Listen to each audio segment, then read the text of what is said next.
So I knew I was okay. He sold 11 million records. I'm on the out. I'm good. I'm gonna get a percentage of his fame. I'm good. He had to kind of more do it on his own.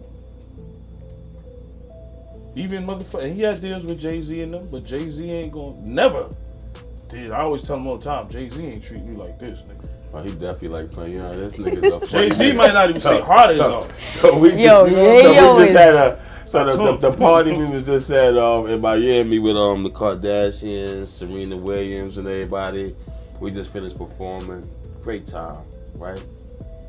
First thing my man here want to say, yeah, shit lit. Jay-Z will never take you to a party like this. You might get him right. Jim Jones just messed with the wrong one, because Uncle Murda isn't the type to let things slide. It all started when Jim tried to clown Tony Yayo for saying that 50 Cent takes better care of his artists than Jay-Z. But that move backfired fast. Uncle Murda, who's been around both the Roc-A-Fella and G-Unit camps, decided to step in and speak the truth.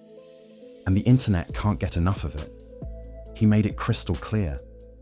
50's been feeding his day ones for decades. He keeps his circle close, his people paid. A lot of, me from the hood, so people look at Bleak and don't understand the business he's doing. They always look at Jay like, oh, yeah. But that's why, nigga, Bleak that's why out you here got making niggas like moves. Yayo talking about, Jay don't take care of, nigga.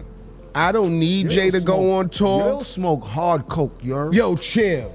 Yo, chill. You look like you need to be taken care of, nigga. You look like you need to go to the dentist. You need to look like you need to brush your teeth. You look like you need hygiene, nigga. And their loyalty strong. Meanwhile, when it comes to Jay-Z, once you're no longer useful, that Rock Nation brunch invite disappears real quick. People say Jay runs his business like a corporation. No emotions, just deals. But with 50, it's a family thing. It all began when Tony Yayo gave a brutally honest interview. He said something that hit home for a lot of fans, that Jay doesn't really take care of his people the same way 50 does. Yayo explained how 50 always looked out for his team, putting them on tour, giving them cameos, involving them in business, and making sure they're always good. In return, all 50 ever asked for was loyalty. But things took a sharp turn when Jim Jones jumped into the conversation. During a chat with Memphis Bleak, Jim started clowning Yayo, calling him broke and saying he still depends on 50 to keep him afloat. That's when Uncle Murda stepped in, and he didn't hold back. He checked Jim real quick and dropped the line that shook social media. Jay got business partners, but 50 got brothers. That single line hit deep, because it exposed something real. Jay builds empires, but 50 builds bonds. Uncle Murda wasn't just... So I knew I was okay. He sold 11 million records. I'm on the out. I'm good. I'm gonna get a percentage of his fame. I'm good. He had to kind of more do it on his own. Even motherfucker, he had deals with Jay-Z and them, but Jay-Z ain't gonna never. Dude, I always tell him all the time, Jay-Z ain't treat me like this, nigga. Oh, he definitely like playing. You know, this nigga's a Jay-Z might not even say hard as all. So we just had a. So the party we was just at in Miami with the Kardashians, Serena Williams, and everybody. We just finished performing. Great time, right? First thing my man here want to say, yeah, shit lit. Jay-Z will never take you to a party like this. You might get him right. Defending 50, he was highlighting the difference between corporate loyalty and real loyalty. After that, the internet exploded. Some people said Jim was out of pocket for disrespecting Yayo. Others argued that Murda just reminded everyone who the real boss is. Cent keeps his people close because they've earned that spot from day one. Loyalty means everything to him. Yayo and Murda even said in an interview that Jay-Z never looked out for them the way 50 did. And according to Yayo, that's what separates 50. He never forgot the ones who were with him when he had nothing. Those same people stayed solid, and now he's making sure they're fed and flying high. A lot of, me from the hood, so people look at Bleak and don't understand the business he's doing. They always look at Jay like, oh, yeah. But that's why, Bleak that's out why here you got making niggas like moves. Yayo talking about, Jay don't take care of, nigga. I don't need Jay to go on tour. Yo, smoke hard coke, yo. Yo, chill. Yo, chill. You look like you need to be taken care of, nigga. You look like you need to go to the dentist. You need to look like you need to brush your teeth. You look like you need hygiene, nigga. You look like you need help. Tell your man 50 send you an ounce or something, yo. You do need You that might help. need That's 2 why- ounces, nigga. that's why Paid he in full looking to movie, see. nigga. I got a G for every bump in your face, nigga. I promise you that, nigga. That's I a promise fact. you that, nigga. That's why he worrying about Peon, you broke, nigga. You know See? I got it, nigga. What's up? But of course, the internet is divided. Some are riding with Jim, saying Yayo still lives off 50 and that Jay doesn't need to post his generosity online. Others fired back, dragging Jim for jumping into something that didn't concern him, calling him out for chasing relevance. Still, that one line from Uncle Murda became the center of the storm. Jay got business partners, but 50 got brothers. And it wasn't just clever wordplay, it came from experience. Murda spent a short time at Roc-A-Fella before joining G-Unit, and once he did, he saw what real loyalty looked like. 50 doesn't just sign you, he teaches you, uplifts you, and makes sure you win. Yayo, who's been with 50 since the mixtape era, still tours internationally because of that bond. He said it himself. 50 taught him how to save, invest, buy houses, and build real wealth. That's why, even after all these years, 50 Cent's circle remains solid, because for him, it was never just business. It was always about brotherhood. Uncle Murda once said he finally bought his first house after signing with 50 Cent. And that right there isn't just loyalty, it's leadership. When Murda linked up with G-Unit, everything changed. 50 didn't just give him a verse or a shout out. He brought him into the business, gave him real opportunities, and kept his name alive in the streets. That's the thing about 50 Cent. He doesn't treat his people like disposable co-workers. He treats them like family. Once you're solid with him, you're solid for life. He's built a legacy based on loyalty, not contracts or paychecks. But when you look at Jay-Z's circle, the energy is completely different. Jay moves like a CEO running $1 billion empire. Everything's transactional. You're around when the Crib, no roaches and all that. We in a little spot, small spot. Nobody believes in that. He playing Get Rich or Die Trying already in the crib. He had half that done. Niggas was like, all right. Once the shit take off, niggas is looking like everybody get confused. Because they don't think that your dream is gonna come. Mm-hmm. But you gotta, you know what I mean? That's why I respect him. Because we had more of an assist. We had 50 Cent. So I knew I was okay. He sold 11 million records. I'm on the out. I'm good. I'm gonna get a percentage of his fame. I'm good. He had to kind of more do it on his own. Even motherfucker, he had deals with Jay-Z and them, but Jay-Z ain't never did. I always tell him all the time, Jay-Z ain't treat me like this, nigga. Oh, he definitely like playing. You know, this nigga's a funny Jay-Z nigga. might not even say hard as all. So we just, the party we was just at in Miami with the Kardashians, Serena Williams, and everybody. We just finished performing. Great time, right? First thing my man here want to say, yeah, shit lit. Jay-Z will never take you to a party like this. deal makes sense, and once it doesn't, you're out. No emotion, no explanation. Just look at the pattern. Dame Dash, Kanye West, Beanie Siegel, all of them played key roles in Jay's rise, but one by one, he cut ties and never looked back. It's like once you're no longer part of the brand, you disappear from the blueprint, and it didn't stop there. Take Jazzo, the man who literally put Jay-Z on. Jazz mentored Jay before the world even knew his went public saying Jay lied on his name, called him a snitch, and turned his back completely. When asked about their relationship, his pain was real. He said, "Who was I to him? I guess I was just useful until I wasn't." So when Uncle Murda dropped that now iconic line, Jay got business partners, but 50 got brothers.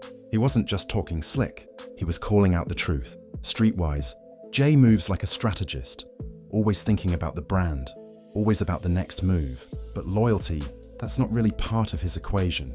People call Jay-Z calculated, brilliant, corporate, but nobody calls him loyal. With 50, it's the opposite. His loyalty traces all the way back to the beginning.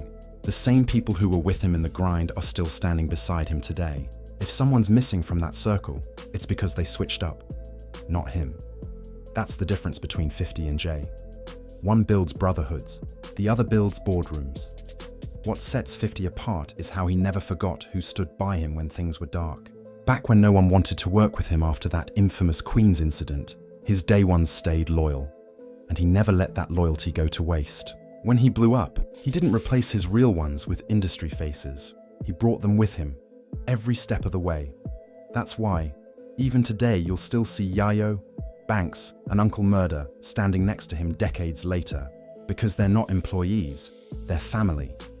Behind the scenes, people say 50 treats loyalty like a business model of its own. He invests in his people, not just with money, but with opportunity. He gives them platforms, connects them with producers, and shows them how to turn street hustle into real wealth. And doesn't want followers, he wants builders.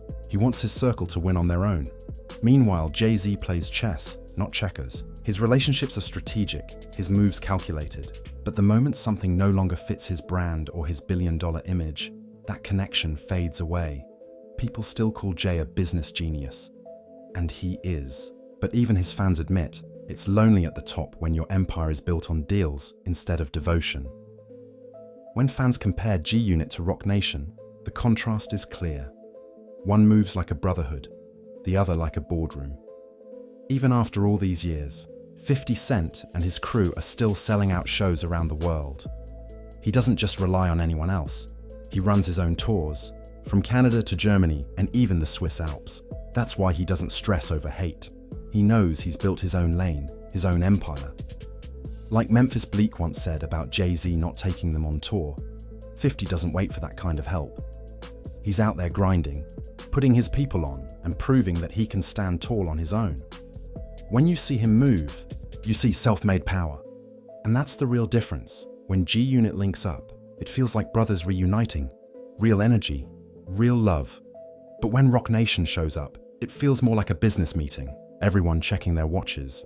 That's what Uncle Murda meant when he said, 50 builds brothers, not just brands. People inside the industry even admit it. 50's loyalty is what keeps his name solid in every circle. Rappers, actors, producers, they all say the same thing. If 50 rocks with you, he's rocking with you for real.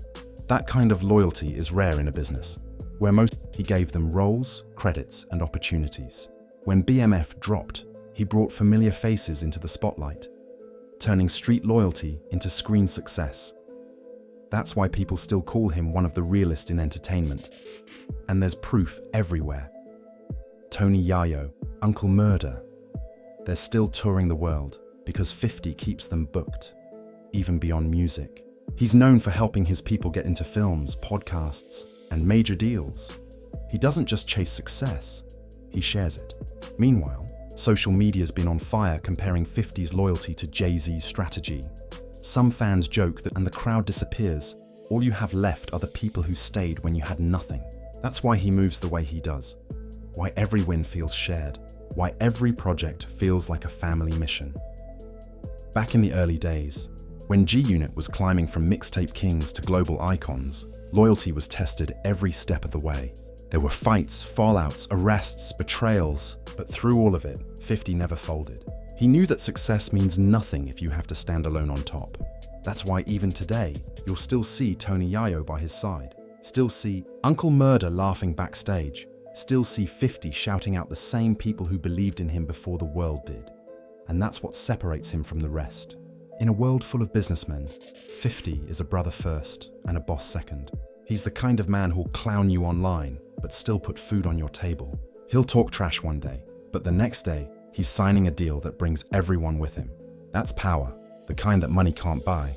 Now Jay-Z, he built something different. His power comes from silence, from making moves nobody sees coming until it's already done. He's mastered the art of control. Every deal, every brand, every friendship. It all fits perfectly into the bigger puzzle. He doesn't need to say much. His results speak for him. And that's why some people admire him, while others fear him. But there's a coldness to that kind of power.